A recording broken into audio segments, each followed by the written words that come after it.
Hello, আসসালামু আলাইকুম everyone.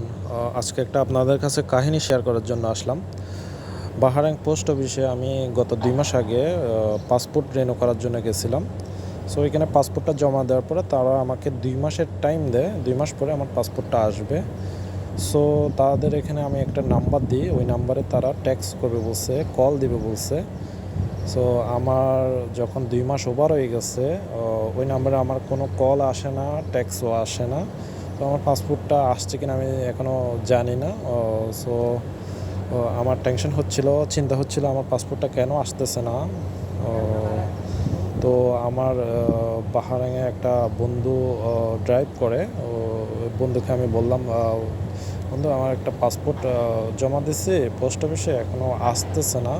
ওরা নাম্বার নিচ্ছে, বাস নাম্বারে মেসেজ বা কল দিবে বলছে, এখনও কল মেসেজ কিছুই দেয় নাই আমাকে।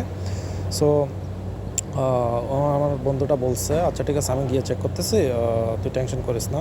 তো আমার বন্ধু গেছে, যাওয়ার পরে ওইখানে তারা বলছে পাসপোর্টটা অনেক আগেই আসছে, আপনার পাসপোর্ট মানে পাসপোর্টের দেওয়ার সময় যে নাম্বারটা দিছে ওই নাম্বারে আমরা কল দিছি, মেসেজ করছি, ওই নাম্বারটা বন্ধ।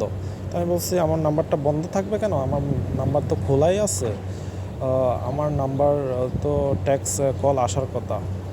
সো আমি বাহারাইনে এটাই আপনাদেরকে বলা উদ্দেশ্য, যারা বাহারাইনে নিউ নতুন পাসপোর্ট রিনিউ করাবেন, তারা একটু পোস্ট অফিসে গিয়ে চেক করবেন। তারা মিস্টেক করে, তারা ইচ্ছে করে মেসেজ বা কল দেয় না। ঠিক আছে, তারা ইচ্ছে করে মেসেজ বা কল দেয় না। আলহামদুলিল্লাহ আমি আর